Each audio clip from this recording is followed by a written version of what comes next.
આખો દેશ સૈન્ય અને સૈનિકો પીએમ મોદીના ચરણોમાં નતમસ્તક. મધ્યપ્રદેશના ડેપ્યુટી સીએમનું વિવાદિત નિવેદન. મધ્યપ્રદેશના નાયબ મુખ્યમંત્રી જગદીશ દેવડાએ આપેલા નિવેદનથી રાજકીય માહોલ ગરમાયો છે. જબલપુરમાં સિવિલ ડિફેન્સ વોલેન્ટિયર્સના તાલીમ કાર્યક્રમ દરમિયાન દેવડાએ કહ્યું હતું કે આ સમગ્ર દેશની સેના અને સૈનિકો વડાપ્રધાન નરેન્દ્ર મોદીના ચરણોમાં નમન કરે છે. ભાજપ નેતા દેવડાએ ભાવુક અંદાજમાં કહ્યું, મનમાં ખૂબ ગુસ્સો હતો કે પ્રવાસીઓ ફરવા ગયા હતા, તેમને ધર્મ પૂછીને મારવામાં આવ્યા. મહિલાઓને એક બાજુએ ઊભા રાખીને તેમની સામે ગોળી મારી દેવામાં આવી.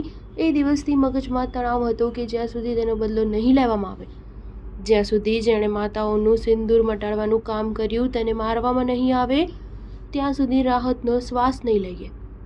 નાયબ મુખ્યમંત્રીએ કહ્યું કે યશસ્વી વડાપ્રધાનજીને આપણે આભાર કહેવું જોઈએ. આખો દેશની સેના સૈનિક તેમના ચરણોમાં નતમસ્તક છે. તેમણે જે જવાબ આપ્યો છે તેને જેટલા વખાણ કરવામાં આવે તેટલા ઓછા છે. તેમનું આ નિવેદન ઓપરેશન સિંદૂરને લઈને હતું, જે હેઠળ ભારતીય સેનાએ 7 મેના દિવસે પહલગામ આતંકવાદી હુમલાનો બદલો લેતા પાકિસ્તાન અને પીઓકેમાં આતંકી ઠેકાણા પર હુમલો કર્યો હતો.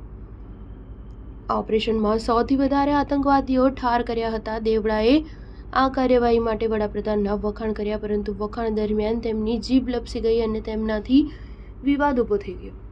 હવે વિપક્ષ નેતા તેમના આ નિવેદનને સેનાનું અપમાન જણાવી તેમની ટીકા કરી રહ્યા છે. કોંગ્રેસે આ નિવેદનને સેનાનું અપમાન જણાવ્યું છે. પાર્ટી તરફથી સોશિયલ મીડિયા પ્લેટફોર્મ એક્સ પર પોતાના સત્તાવાર અકાઉન્ટ દ્વારા કહેવામાં આવ્યું છે કે દેશની સેના અને સૈનિક વડાપ્રધાન મોદીના ચરણોમાં નતમસ્તક છે. આ વાત મધ્યપ્રદેશના ભાજપ સરકારના નાયબ મુખ્યમંત્રી જગદીશ દેવડા કહી રહ્યા છે. તેમનું આ નિવેદન ખૂબ જ શરમજનક છે. આ સેનાના શૌર્ય અને પરાક્રમનું અપમાન છે. જ્યારે આખો દેશ આજે સેનાની સામે નતમસ્તક છે, ત્યારે આપણી સેના માટે ભાજપ નેતાએ પોતાના નીચલી કક્ષાના વિચાર રજૂ કર્યા છે. ભાજપ અને જગદીશ દેવડાએ માફી માંગવી જોઈએ અને તેમને પોતાના પદ પરથી રાજીનામું આપી દેવું જોઈએ. સ્ટાર ન્યૂઝ 7 હંમેશા સચ્ચાઈની સાથે.